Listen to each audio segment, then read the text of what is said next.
주시옵소서. 예수님의 이름으로 기도합니다. 아멘. 이 시간 옆 사람에게 믿음의 인사를 하도록 하겠습니다. 하나님이 지금 우리와 함께 하십니다. 잘 오셨습니다. 오늘 다 같이 나눌 말씀은 마가복음 6장 45절에서 52절 말씀까지입니다.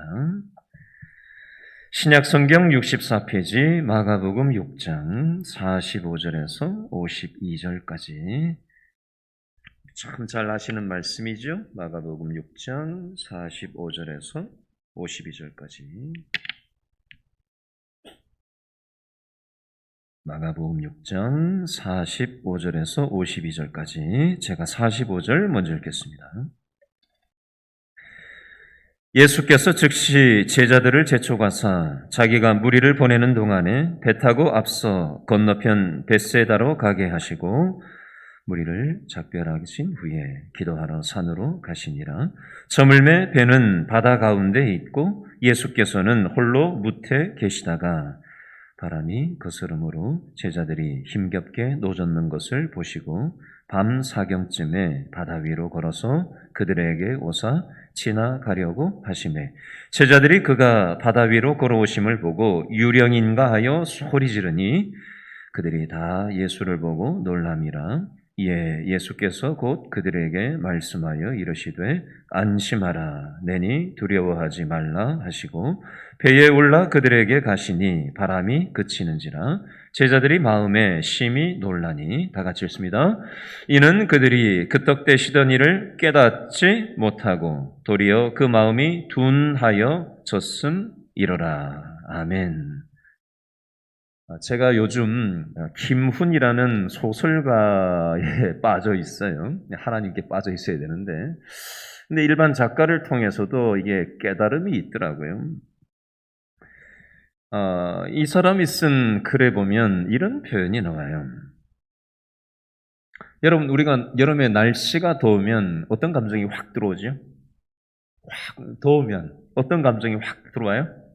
짜증이 나잖아요. 그죠? 근데 이 사람은 이렇게 표현을 해요. 수박이 단맛을 내려면 햇볕이 뜨거워야 된답니다. 날씨가 더워져야 수박이 단맛을 내고 과일이 제맛을 낸다는 겁니다. 우리가 짜증내는 더운 날씨가 맛있는 수박이라는 축복을 준다고 표현하더라고요. 메마른 땅과 뜨거운 햇볕은 여름 과일들의 고난이 아니다. 아유 더워, 이 더위가 언제 끝나냐고 짜증만 낼 줄 아는 사람이 있는 반면에 이 더위들이 지금 광주 무등산 수박의 단맛을 뽑아내겠구나. 그 축복이 나에게 돌아오겠구나. 이렇게 생각할 수도 있다라는 겁니다. 다르게 볼 줄 알면 다르게 생각할 수 있습니다. 더운 것만 생각하면 무더위는 짜증밖에는 없지만 무더위가 단 수박을 만든다고 생각하면 축복이라고 받아들일 수도 있다라는 겁니다. 자, 우화를 하나 제가 소개하겠습니다. 어느 날 마귀가 전쟁터에서 사용했던 무기들을 전시하고 판매를 했답니다. 전시되었던 무기들 중에는 미움이라는 무기, 시기라는 무기, 질투라는 무기, 정욕이라는 무기, 음란이라는 무기, 교만이라는 무기, 공포라는 무기를 쭉 나열을 해놓고 전시를 해놓고 그 밑에 가격을 매겨놨답니다. 자, 그런데 전시된 이 무기들 중에서 제일 무기 같지 않은 무기이고 낡아 보이는 무기였는데 가격표에 보니까 엄청나게 비싼 가격이 매겨져 있는 무기가 있더랍니다.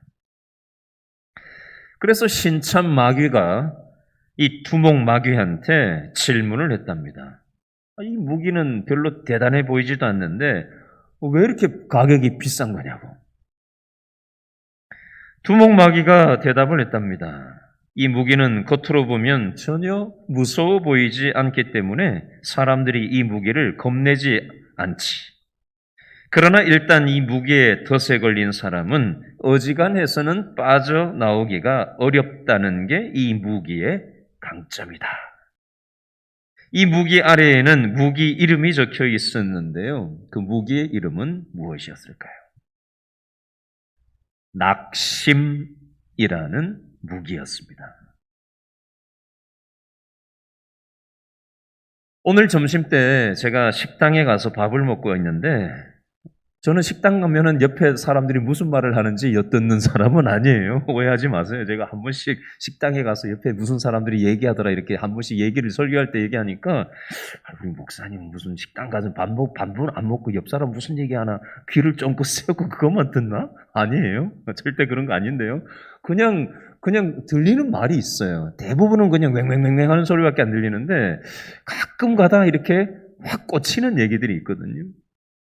남자 3명이 앉아, 60대 남자 3명이 앉아서 밥을 먹는데, 앞뒤 전후문맥은 저는 잘 안 들렸는데, 하나가 딱 들리는 게 있었어요. 그 내용이 뭐냐면, 자기 아는 사람, 자녀가 있는데, 삶을 포기했다는 얘기였어요. 자기 지인의 자녀가 있는데, 삶을 포기했다. 그러면서 자기들끼리 얼마나 힘들겠나라는 얘기를 하는 걸 쓱 들었어요. 여러분, 많은 사람들이 낙심 때문에 인생의 의욕을 잊어버리고 신앙에서도 멀어지고요. 자포자기하고 절망 속에 주저앉아 버리는 경우가 왕왕 있습니다. 우리도 인생이라는 배를 항해하면서 낙심할 만한 상황을 수도 없이 만날 때가 있지 않습니까? 바다에서 배를 타보셨어요? 바다에서 배 한 번씩 타보셨죠? 그죠? 배를 타면은 배가 잔잔하게 그냥 이렇게 갑니까? 계속해서 바다에는 뭐가 쳐요? 파도가? 작은 파도도 계속해서 치고 큰 파도가 몰려올 때도 있고, 그죠? 끊임없이 파도가 작건 크건 끊임없이 몰려듭니다. 여러분, 오늘 우리들의 인생의 배에도 잠시도 쉬지를 않고 낙심의 파도가 찰랑이고 있지 않습니까? 철썩거리고 있지 않아요? 그런 낙심의 파도가 우리 인생에서 철썩되면 그래서 우리가 비틀거릴 때가 있지 않아요? 이때 우리들은 어떻게 해야 될까요? 오늘 말씀 마가복음 5장 45절에서 52절을 통해서 우리가 교훈을 좀 얻으려고 해요. 자, 우리 인생의 낙심이라는 파도가 철썩 들어찰 때 우리는 어떻게 해야 되나? 첫 번째로 예수님이 우리를 보고 계신다는 것을 기억해야 됩니다. 저를 한번 따라해 주시죠. 자, 몇 명 안 되니까 큰 소리로 따라해야 돼요. 크게, 저보다 목소리 커야 돼요. 자, 예수님이 내 인생을 보고 계신다.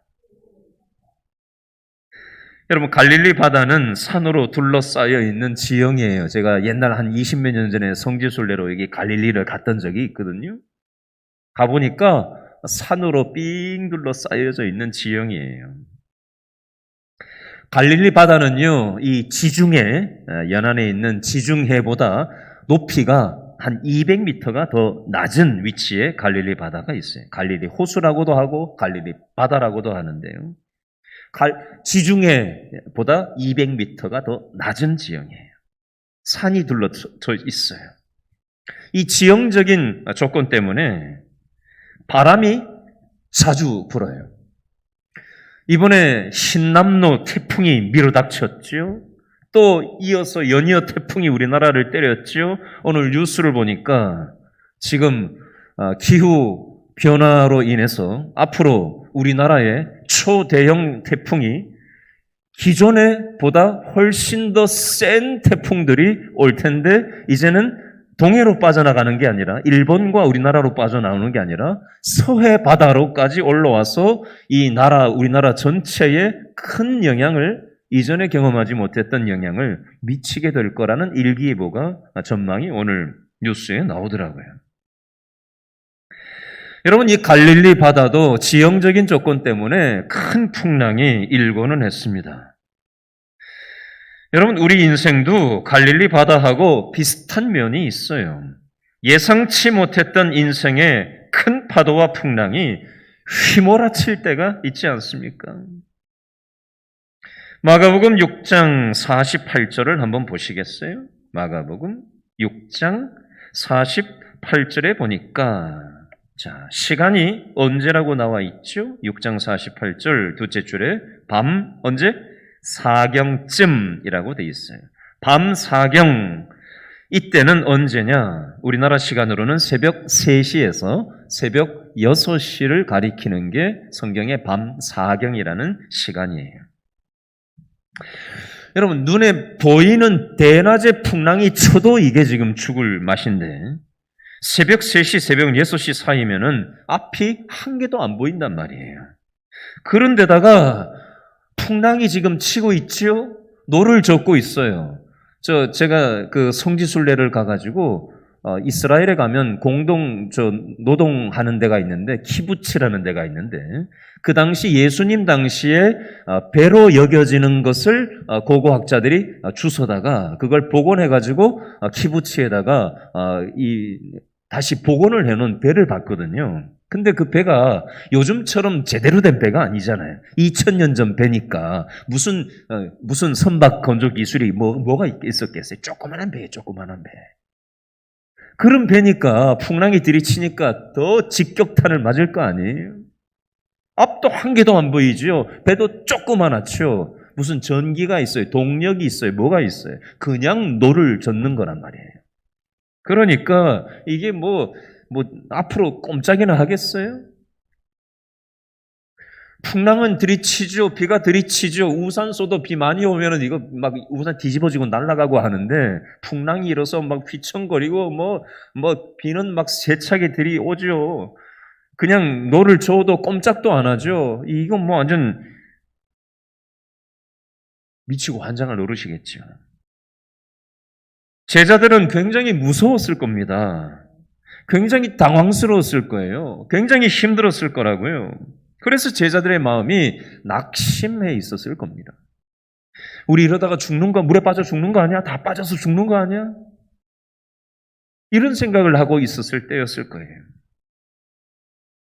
자, 이런 상황을 한번 연상을 해보시고 마가복음 6장 48절을 다시 한번 읽어보겠습니다. 마가복음 6장 48절 다 같이 시작. 바람이 거스름으로 제자들이 힘겹게 노젓는 것을 보시고 밤 사경쯤에 바다 위로 걸어서 그들에게 오사 지나가려고 하시매. 아멘. 제자들이 힘겹게 노를 젓고 있었을 때 보고 계시는 분이 계셨어요. 누구지요? 바로 예수님이에요. 우리가 이 세상을 살아가다 보면 인생의 풍랑을 만날 때가 있어요. 여러분, 인생의 풍랑 자체도 힘들지만 이거보다 더 힘든 게 있어요. 뭐가 더 힘들죠? 내가 인생의 풍랑을 만나서 너무 외롭고 너무 아프고 너무 힘든데, 고통스러운데 아무도 나한테 관심이 없고 아무도 나한테 손을 내밀지 않고 아무도 전화 한 통화 없고 아무도 내 마음을 몰라줄 때 이건 더 힘들어지는 거예요. 이게 더 힘들게 만드는 거예요. 제가 초등학교 다닐 때 여름에 저희 시골에 가면은 이 천정 높이보다 한 1.5배 정도 높은 다리가 하나 있고 그 밑에 이렇게 큰 엄청나게 제 몸덩어리보다 한 5배 이상 큰 돌덩어리들로 이렇게 계곡이 이렇게 있는 되니까 이게 물이 굉장히 깊은 데가 있었어요. 그래서 1.5배 제 키보다 높은 저기 천정보다 1.5배 높은 다리에서 아이들이 막 떨어져 내리면서 이렇게 물놀이를 하곤 했던 그런 데가 있었어요. 금성전이라는 곳인데요. 초등학교 때 수영도 잘 못하는 제가 튜브를 몸에 이렇게 동그랗게 이게 도넛처럼 생긴 튜브를 이렇게 해가지고는 거기서 물가에서 겁나니까 어린 놈이 놀다가 어떻게 하다가 누가 이렇게 뒤에서 밀어가지고 깊은 데로 이렇게 가게 된 거예요. 그래서 겁이 나가지고 막 호적거리다가 튜브는 제 몸 밖으로 쏙 빠져나가고 몸만 제가 물에 딱 노출이 된 거예요. 어떻게 됐겠어요? 수영 못하는데.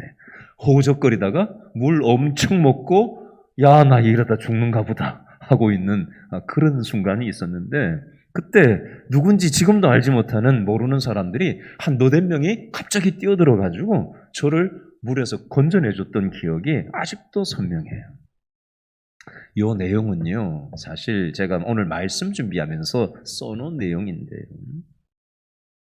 제가 저기 조금 전에 앉아가지고 찬양을 하는데 이 부분이 생각이 났어요. 그러면서 추가로 생각난 것들이 있어요. 저는 조금 전에 말씀드렸던 것처럼 물놀이 하다가 물에 빠져 죽을 뻔한 경험도 있지만 제가 지금까지 살아오면서 저에게도 인생의 풍랑들이 있었겠잖아요. 인생을 방황했던 적들이 있었거든요. 한 번은 제가 한 20살 때였나 군대 가기 전이니까 22살 때네요. 22살 때 5월 달에 군대를 갔는데 양재동 한국일보 지국에서 제가 그때 신문 배달 아르바이트를 하면서 지냈던 적이 있었고요. 네, 그때 첫날 새벽에 딱 일어났는데 비가 엄청 오는 거예요. 신문을 한 200부를 돌려야 되는데 자전거를 타고 돌려야 되는데 혼자 처음 신문을 태어나서 처음 돌리는 날인데 비가 엄청 오는 거예요. 원래 그 신문에다가 비닐을 하나씩 감잖아요. 비 맞지 말라고. 이걸 했는데도 이걸 뭐 다 묶을 수가 있나요? 뭐 몇백 불을 하니까 막 급하게 비가 오니까 새벽에 일어나보니까 비가 오니까 이걸 덮기는 덮었는데 한쪽으로는 뚫려 있을 거 아니에요. 그러니까 이걸 돌리다 보니까 막 비가 들이치고 뭐 쪽지를 하나 적어가지고 이 집에는 뭘 넣고 종류가 몇 가지나 됐거든요. 이 집에는 뭘 넣어야 되고 이 집에는 뭘 넣어야 되고 혼자 갔으니 비는 들이치니 정신이 없죠. 비가 안 와도 헤맬 텐데 비가 오고 막 젖고 이러니까 하다 포기하고 제가 주저앉아 있었어요. 남의 상가 밑에. 그랬더니 저쪽에서 어떤 사람이 이렇게 오더니 한국일보에서 나오셨어요? 그러는 거예요. 어떻게 하셨어요? 맞다고 그랬더니 이럴 줄 알고 왔다는 거예요. 오늘 처음 하는데 이러고 있을 줄 알고 도와주러 왔다라고 하면서 총무 되시는 분이 신문지국에 총무 되시는 분이 오셨더라고요. 그래서 그분이 자판기에서 커피 한 잔을 뽑아주더니 격려를 저한테 해주시고는 같이 이렇게 신문을 돌렸던 기억이 있어요.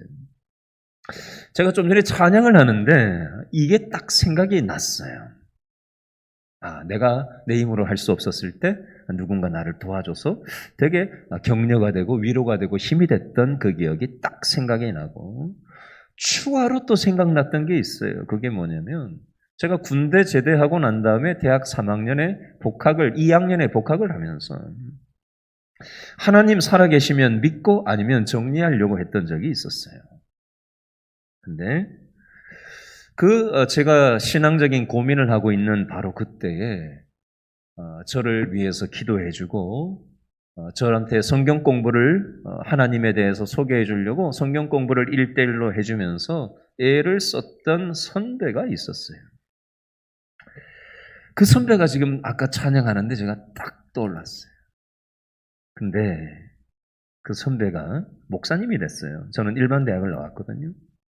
그 선배도 일반 대학을 같이 나온 선교단체에서 이제 만났는데 그 선배도 목사가 되고 저도 이제 목사가 됐죠. 그 선배도 담임 목사님을 했었고 저도 지금 담임 목사를 하고 있잖아요. 근데 최근에 그분의 사모님이 암에 걸렸고 나이도 많지도 않아요. 50대 중반이에요. 55세쯤 됐어요. 근데 지금 4기 말기암이에요. 그게 딱 생각이 나는 거예요. 그러면서 하나님이 저한테 어떤 마음을 집어넣어 주시냐면, 네가 인생의 풍랑을 만나서 낙심을 하고 삶의 방향을 잃어버리고 헤매이고 지낼 때 그 선배가 너를 위해서 기도해주고 얼마나 마음을 써주고 손을 내밀어 준 적이 있지 않았냐? 너 왜 그 선배가 지금 그렇게 힘들어하고 고통스러워하는데 너 그렇게 손을 내밀어 주지 않냐? 가서 밥이라도 한 끼 하면서 마음을 나눌 순 없냐? 이 마음을 저한테 주셨어요. 그래서 기회를 봐서 찾아가서 한번 병 간호한다고 지금 다 내려놓고 사모님 병 간호를 항암 치료를 하는데 투병을 하는데 옆에서 돌보고 계신데 가서 밥을 한 그릇 하면서 위로를 해줘야 되겠다라는 생각을 하나님이 저한테 주셨어요. 그리고 또 하나 생각난 건 뭐냐면 오늘 새벽 예배 때도 기도 제목 나누면서 이 얘기를 했었는데요. 이게 또 한 번 생각이 났어요. 어제 우리 동솔로에 6개 시찰이 남양주 체육관에서 체육대회를 하고 왔어요. 그러다 보니까 오랜만에 이제 시찰 목사님들도 만나고 또 다른 교회 성도들도 만나고 운동 경기를 하면서 교제를 했었는데요. 오늘 새벽 예배를 마치고 제가 기도 제목을 내면서 갑자기 하나님이 저한테 어떤 마음을 확 집어넣어 주셨냐면, 여러분 목사님들도 사람이다 보니까요. 큰 교회 목사님들은요. 어깨가 딱 이렇게 돼 있고요. 지하에서 상가에서 개척교회 하시는 목사님들은 왠지 이렇게 어깨에 힘이 빠져 있어요. 자신감이 없어 보여요.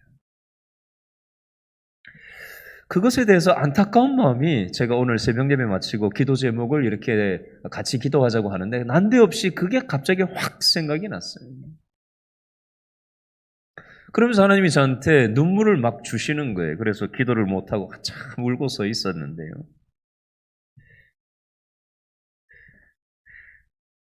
하나님께서 우리들에게 우리가 인생의 풍랑을 만나서 낙심하고 있었을 때 하나님께서는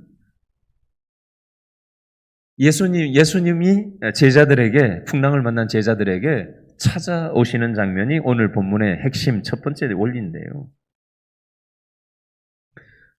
오늘 이렇게 적용해서 한번 얘기해 보고 싶어요.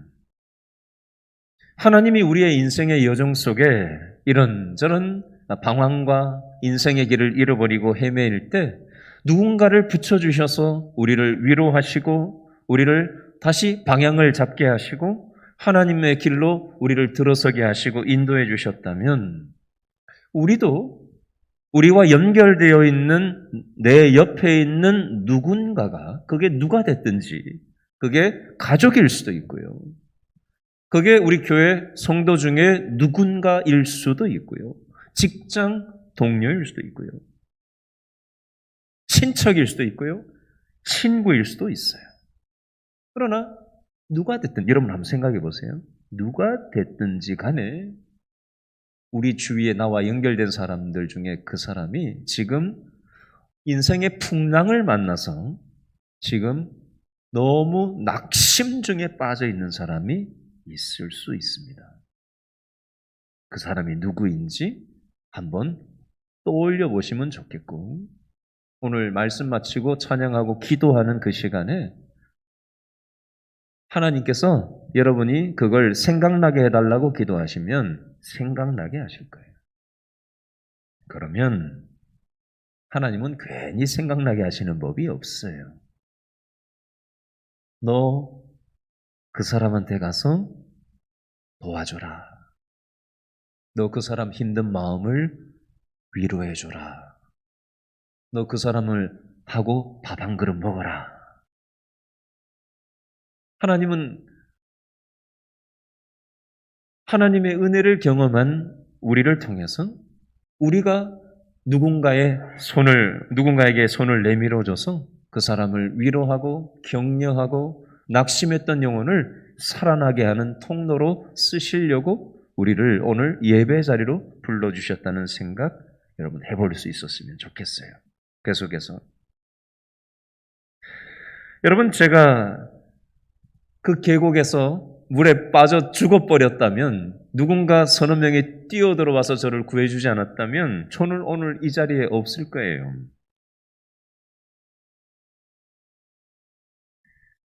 우리도 살다 보면 낙심에 빠지고 절망에 빠질 때가 있지 않습니까? 이때 하나님이 내 바로 옆에 가까이 계신 것처럼 느껴지질 않고 아주 멀리 계신 것처럼 느껴질 때가 있어요. 너무 낙심이 되면 하나님이 너무 멀리 있는 것처럼 느껴질 때가 있어요. 그래서 살다 힘들 때 우리는 하나님을 불러보고 나름 기도를 해봐요. 근데 마음속에 이런 마음이 들어올 때가 있어요. 하나님이 내가 지금 힘든 걸 알고는 계실까? 하나님이 과연 나를 도와주실까? 내 상황이 변할 수 있을까? 이런 의심이 들어올 때가 있어요. 여러분, 제자들도 마찬가지였을 겁니다. 제자들은 새벽 3시에서 새벽 6시에 앞도 안 보이고 바다 한가운데 풍랑을 만나서 파도와 사투를 벌이느라고 지금 여기가 어디쯤인지 방향을 완전히 잃어버렸을 거예요. 이때 예수님은 어디에 계셨죠? 46절 보실래요? 마가복음 6장 46절에 보니까 예수님은 어디로 가셨어요? 산으로 가셔서 산에 계셨어요.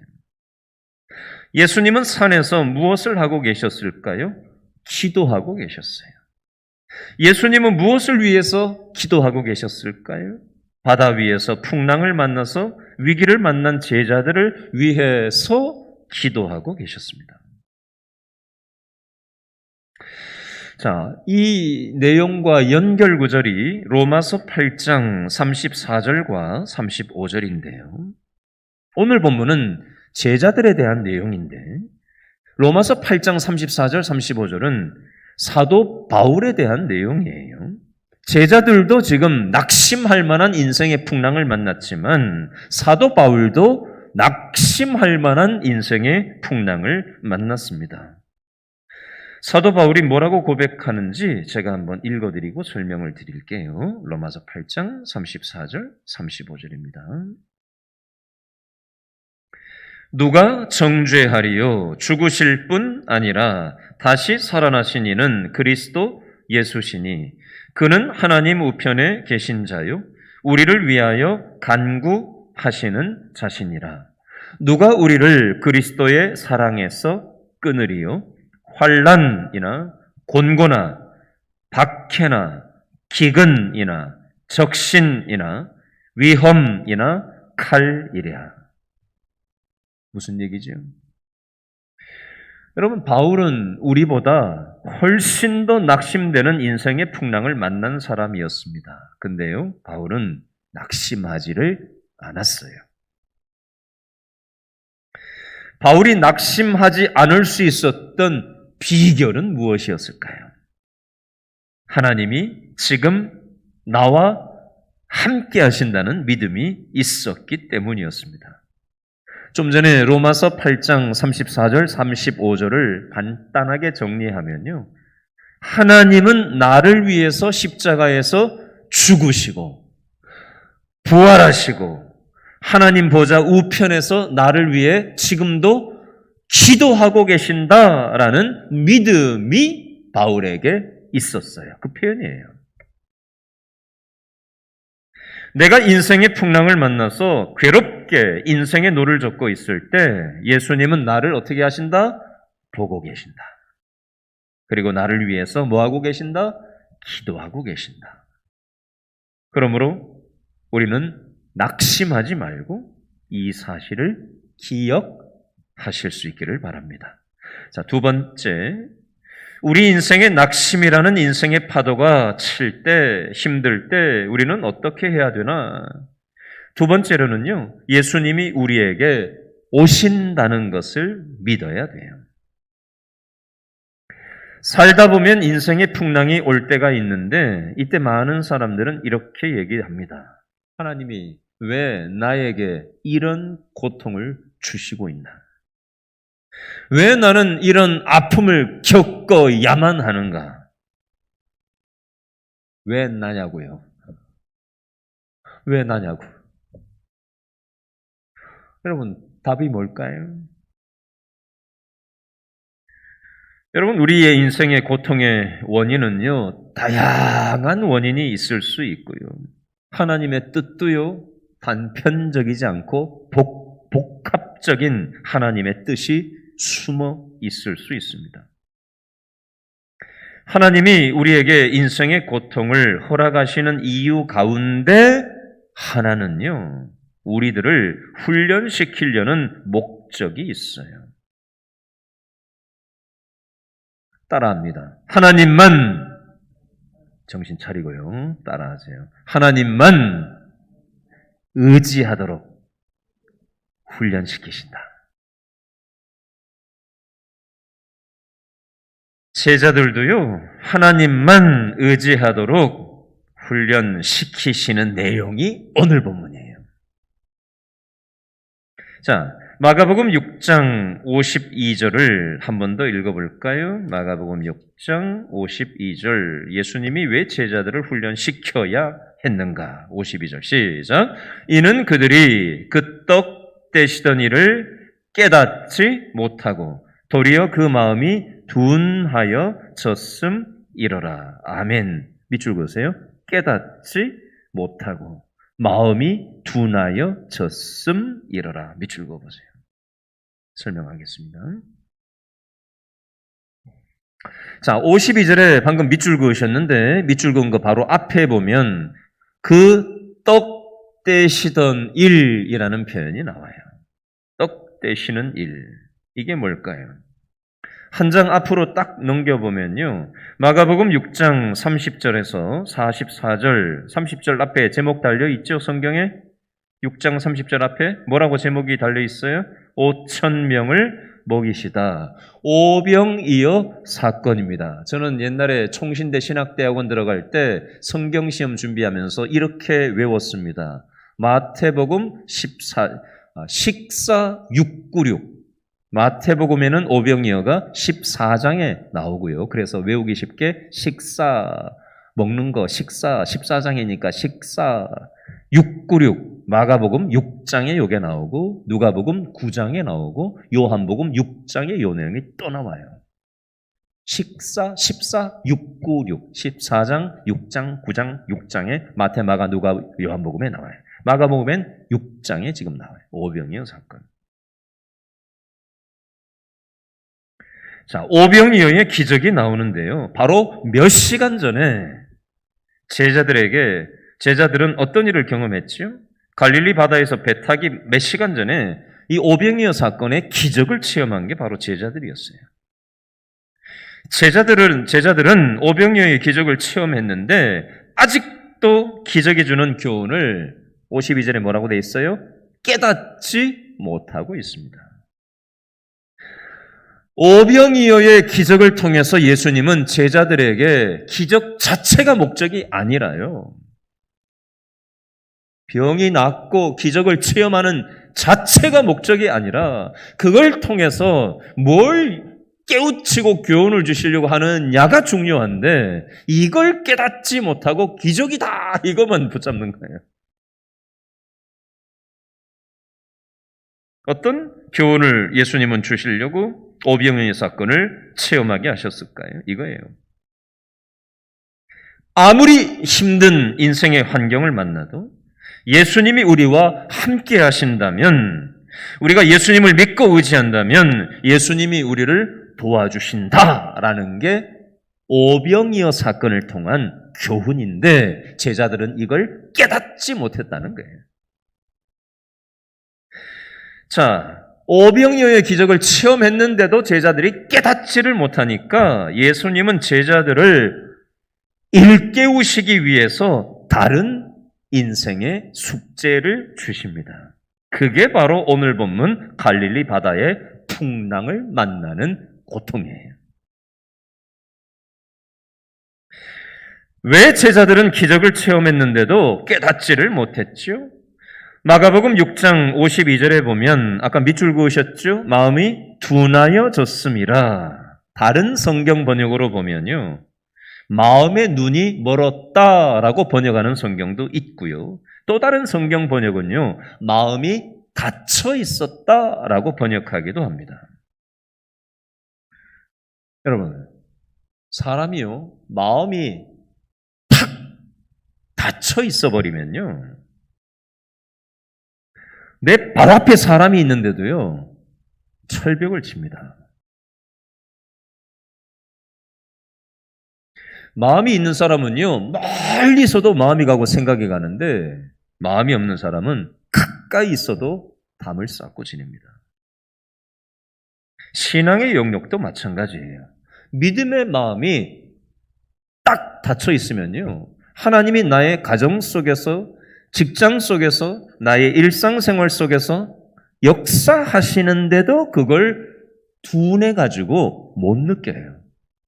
하나님의 섭리, 하나님의 역사하심, 지금 내 옆에 함께 하시는 하나님, 내 삶의 상황 속에서 말씀하시는 하나님의 음성을 둔해가지고 못 느껴요. 깨닫지를 못해요. 그게 마음이 닫혀 있는 상태, 마음의 눈이 멀어 있는 상태.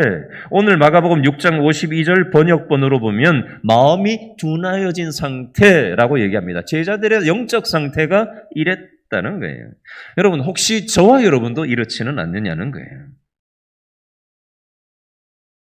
예수님은 제자들이 풍랑 속에서 낙심하고 힘들어하는 것을 멀리서 보고만 계시질 않았어요. 마가복음 6장 48절에 보니까 다시 한번 마가복음 6장 48절을 다시 한번 보실래요? 자, 48절을 보시면요. 밤 사경쯤에 바다 위로 걸어서 그들에게 어떻게 하셨다고 돼 있어요? 오셨다고 돼 있어요. 밑줄 그으세요. 오셨다. 자, 이것에 대해서 설명하겠습니다. 자, 지금 방금 우리가 48절에 보니까 한글로 오사라고 번역이 되어 있는데요. 원문 성경에 보면 달려오셨다라고 표현되어 있어요.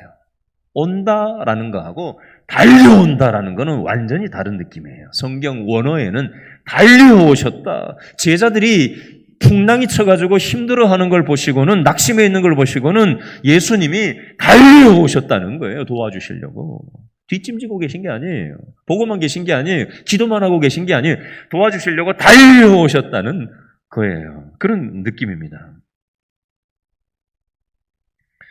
저와 여러분도 마찬가지예요. 저와 여러분이 어떤 것 때문에 요즘 낙심해 있고 그것 때문에 고통스러워하고 있을 때 하나님은 우리의 인생 가운데도 오늘 이 밤에도 달려오시기를 원하시는 거예요. 여러분, 이걸 보시고 붙잡고 기도해야 돼요. 아셨죠? 이사야서 43장 1절, 2절 읽어드릴게요. 유명한 말씀입니다. 이런 말씀은 외워놓으면 좋아요.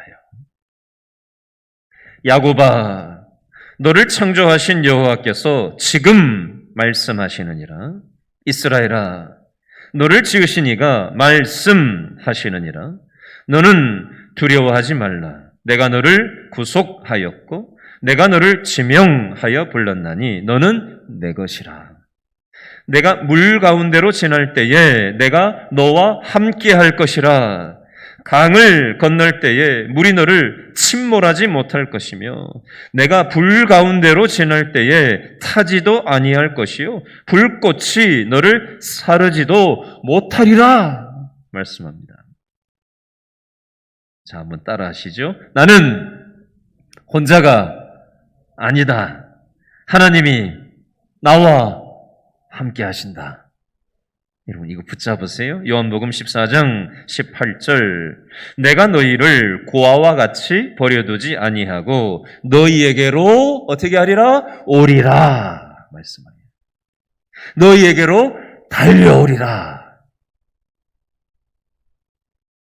우리 인생에 낙심이라는 파도가 쳐서 힘들 때 우리는 어떻게 해야 될까? 세 번째, 마지막으로요. 하나님은 자신이 하나님이시고 우리와 함께 하신다는 것을 보여주세요. 마가복음 6장 50절 말씀에 보면요. 그들이 다 예수를 보고 놀람이라. 이에 예수께서 곧 그들에게 말씀하여 이르시되 안심하라. 내니 두려워하지 말라 하시고. 여러분, 힘들고 낙심될 때 뭐 하세요? 어떻게 해결하세요? 잠자세요? 잠자는 것도 필요합니다. 잠자고 일어나면 이게 좀 풀리는 것도 있어요. 운동으로 해소하실 수도 있습니다. 운동도 효과가 있어요. 사람하고 이렇게 떠들고 대화를 통해 가지고 누군가 내 마음을 들어주고 마음을 나눈다는 거 굉장히 위로가 될 수 있습니다. 스트레스를 해소하는 방식은 여러 가지일 수 있어요. 근데요, 우리 믿는 사람은 물론 운동으로 풀기도 하고 잠으로 풀기도 하고 먹는 걸로 풀기도 하고 사람 만나서 수다 떨면서 풀 수도 있지만 그거 다 같이 병행하면서 우리가 1순위로 힘들 때 해야 될 게 하나 있는데 그게 하나님의 음성을 듣는 거예요. 말씀을 통해서. 오늘 잘 오셨어요. 이 설교 말씀을 통해서 우리가 전하는 자나 듣는 자나 함께 말씀을 붙잡고 오늘 기도할 거예요. 하나님께서 우리에게 말씀하기를 원하셔요. 성경을 읽을 때 어떨 때는 한 개도 와닿지 않을 때도 있지만 또 여러분 목사라도요 성경 읽는다고 처음부터 끝까지 다 와닿는 거 아니에요. 어떨 때는 뭐 읽어도 무슨 말인지 한 개도 와닿지 않고 그냥 쓱 지나갈 때가 있어요. 1시간을 읽었는데 와닿는 게 없을 때도 저도 있어요. 그런데 어떨 때는 내가 힘든 어떤 딱 그 내용과 맞닿은 내용이 확 보일 때가 있어요. 딱 꽂힐 때가 있다고요. 그 말씀을 딱 붙잡는 거예요.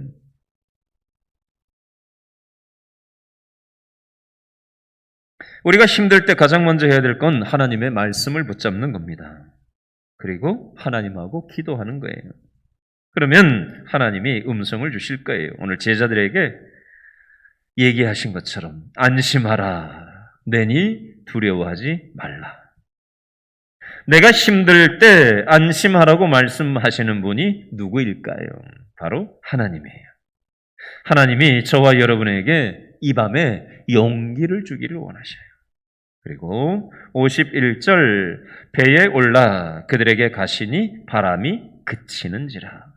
바람이 그치고 파도가 잠잠해졌어요. 이런 시간들을 통해서 하나님을 알아가게 되는 겁니다. 때로는 나를 도와주시는 하나님을 경험할 때도 있고요. 때로는 나에게 말씀하시는 하나님을 경험할 때도 있고요. 때로는 성경을 읽다가 보면 나를 책망하실 때도 있어요. 여러분, 설교를 통해서 너무 좋은 소리만 들으려고 하지 마십시오. 좋은 소리가 항상 우리의 영혼에 좋은 것만은 아닙니다. 때로는 쓴 소리도 들을 줄 알아야 합니다. 하나님의 말씀은요, 우리를 책망하실 때도 있어요. 너무 단 것만 먹으면 건강에 안 좋아요. 신앙도 마찬가지입니다. 쓴 것도 먹을 줄 알아야 돼요. 때로는 내 손을 잡아서 일으켜 주시기도 하십니다. 오늘 이 밤에 저와 여러분의 인생의 낙심 가운데 하나님께서는 우리를 보시고 우리에게 달려오시고 자신이 하나님이심을 우리에게 나타내 보여주기를 원하십니다. 그 하나님의 음성을 듣는 이 밤이 될 수 있기를 바랍니다. 이 시간 찬양하고 우리 다 같이 말씀 붙잡고 기도했으면 좋겠는데요. 아까 불렀던 찬양 중에 마음이 상한 자를 고치시는 주님 찬양하겠습니다.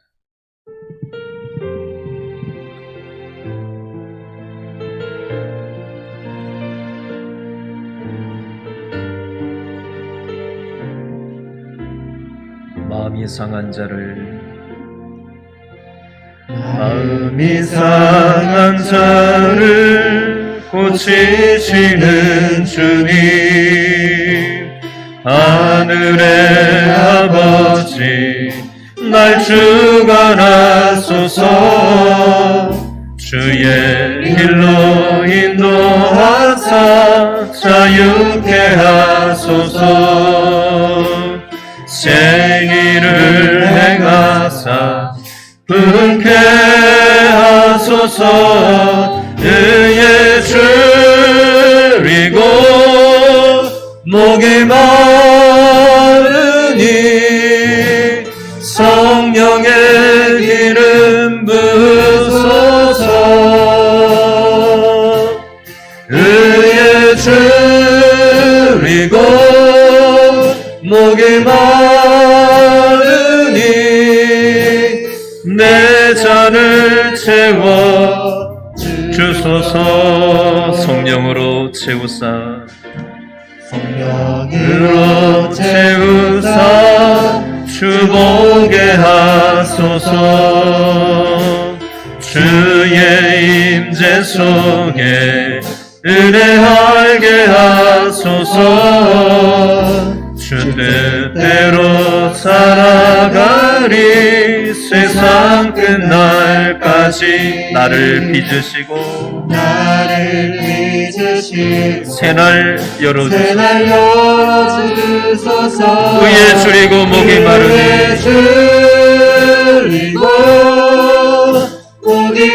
성령의 기름 부으소서. 성령의 기름 부으소서. 의에 줄이고 목이 마르니 의에 줄이고 목이 마르니 내 잔을 채워 주소서. 여러분 여기 보니까 내 잔을 채워달라는 표현이 나와요.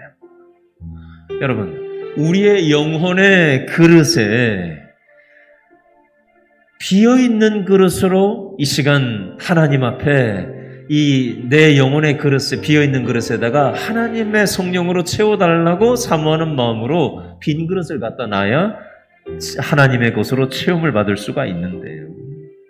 혹시 우리의 영혼의 빈 그릇에 낙심으로 가득 들어차 있지는 않습니까? 이 낙심을 비워내야 그 빈 곳에 하나님의 성령께서 임하실 수가 있는 것입니다. 우리는 이렇게 얘기하죠. 내 영혼의 빈 그릇, 낙심으로 가득 찬 나의 그릇에 있는 이 낙심을 나는 이거를 비워낼 힘이 없습니다. 하나님이 좀 비워내 주시면 안 돼요? 그렇게 하실 때도 있습니다. 어떨 때는.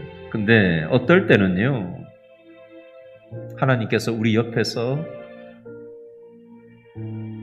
우리 스스로 그 낙심을 비워내기를 원하시고요. 옆에서 용기를 주시고 기도해 주시고 달려오셔서 힘을 북돋아 주시면서 우리가 하도록 하나님은 기다리실 때도 있습니다.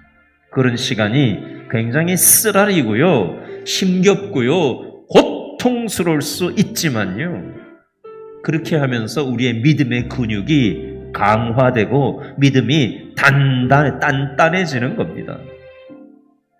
항상 먹여주면요, 먹을 줄만 알지 해먹을 줄은 몰라요. 신앙도요, 의존적인 신앙이 있고요, 자립적인 신앙이 있습니다. 여러분, 목사 설교만 듣고 일주일을 버티면 안 됩니다. 그렇게 해서는 살아남지 못해요. 내가 스스로 밥을 먹어야죠. 스스로 말씀을 월화수목금토 읽어야죠. 그거 없이 주일날 설교 한번 듣고 버티면 그거 어떻게 버티겠어요? 얼마나 인생의 풍랑이 끊임없이 밀려드는데 무슨 수로 그걸 감당을 하겠냐고요.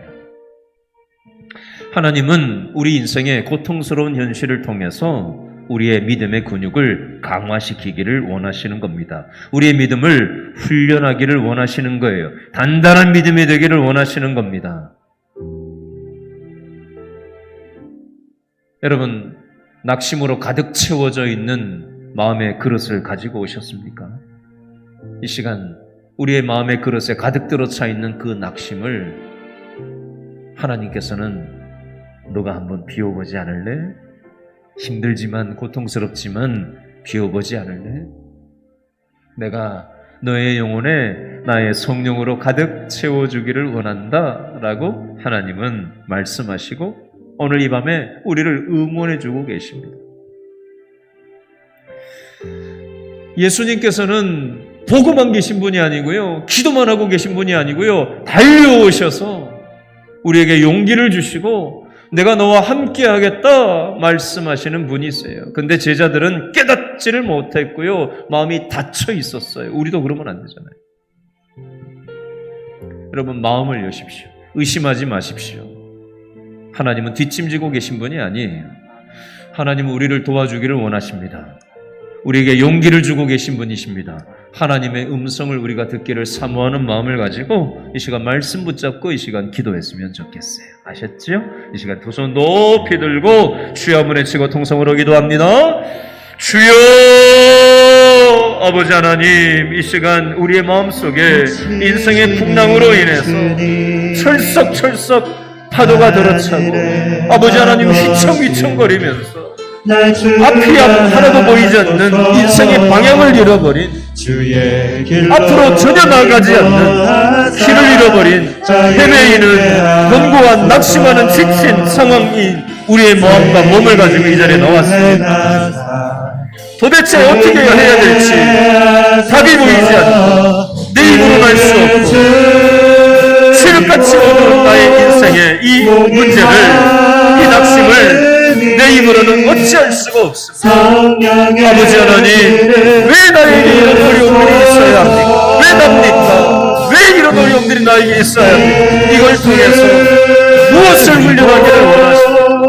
아버지 하나님, 이러한 시간들을 통해서 우리의 믿음의 근육이 강화되고 단련되고 아버지 하나님 단단한 믿음으로 변화되게 도와주시고 아버지 하나님께서 나와 함께 하시면 오병이어 사건을 통해서 풍랑이는 바다에서 바다를 잠잠케 하신 아버지 하나님, 아버지 하나님, 제자들에게만이 아니라 우리들의 삶 가운데도 인생의 어려움, 인생의 낙심할 만한 인생의 풍랑들이 끊임없이 밀어닥칠 때 이런 시간들을 통해서 우리를 깨닫게 하시고 우리의 믿음을 강화시키시고 우리를 훈련하셔서 우리가 낙심하고 우리가 어렵고 우리가 힘들었을 때 예수님께서 우리에게 다가오셔서 달려오셔서 우리에게 손 내밀어 주시고 내니 안심하라 말씀하시고 우리를 도와주시고 인도하여 주셨던 것처럼 우리도 내 옆에 있는 누군가를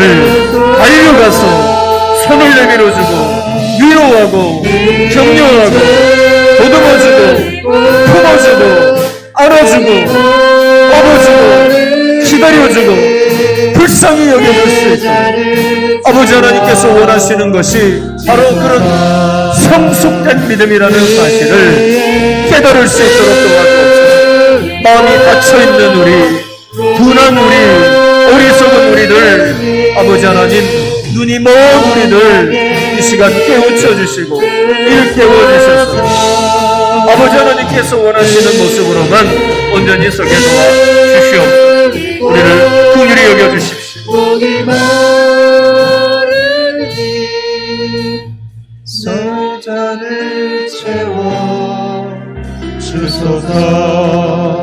이 시간 두 번째로 기도하겠습니다. 여러분, 우리의 인생에 낙심될 만한 상황 속에 예수님께서는 기도만 하시고 보고만 계신 분이 아니라 달려오셔서 손을 내밀어 주시고 용기를 주시고 위로하시고 우리를 일으켜 세워 주시는 분이십니다. 여러분, 우리가 이런 하나님의 은혜를 경험했다면 우리를 통해서 하나님께서는 이 일을 하고 싶어 하시는 거예요. 우리 구역 식구 중에 지금 낙심한 분이 혹시 있지는 않습니까? 전도회 식구 중에 낙심한 전도회 식구가 있지는 않습니까? 우리 가족 중에 누군가 낙심한 사람이 있지는 않습니까? 직장 동료 중에 어떤 일 때문에 낙심하고 있는 사람이 있지는 않습니까? 내 주위에 살 희망을 완전히 잃어버리고 절망에 쩌들어 있는 사람이 있지는 않습니까? 마음이 닫혀 있으면요, 이게 안 보여요.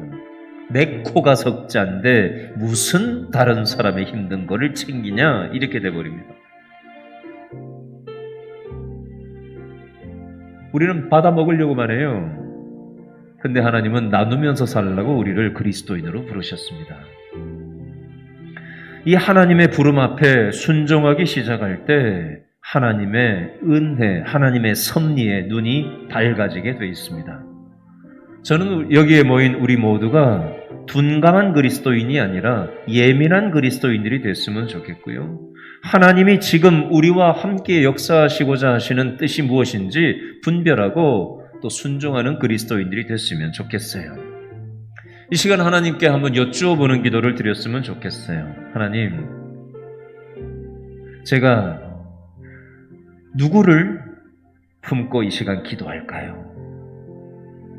제 옆에, 제 근처에 낙심한 사람이 누굽니까? 누구를 돌보기를 원하십니까? 한번 여쭈어보세요. 그러면 하나님이 틀림없이 생각나게 하실 겁니다. 1번으로 딱 생각나게 하는 사람, 그 사람만 할 수 있는 내 믿음의 분량만큼 한번 다가가 보세요. 손 내밀어 주세요. 품어주세요. 기도해 주세요. 그 사람의 마음을 들어주십시오. 하나님이 오늘 이 밤에 이 예배를 통해서 그 마음 부어주시기를 원하십니다. 아셨죠? 이 시간 두 손 높이 들고 하나님께 여쭙는 기도 올리겠습니다. 주여, 아버지 하나님, 우리의 낙심 속에 달려와 주셔서 손 내밀어 주시고 내니 안심하라 말씀하신 아버지 하나님, 우리가 이 은혜를 받았다면 우리를 통해서 우리가 자유를 경험했다면, 우리가 영적 해방을 경험했다면, 내 옆에 있는, 내여 있는 사람, 지친 사람, 낙심한 사람, 울고 있는 사람, 삶의 의욕을 완전히 잃어버리고 절망에 쪄들어 있는 날개가 부러진 새처럼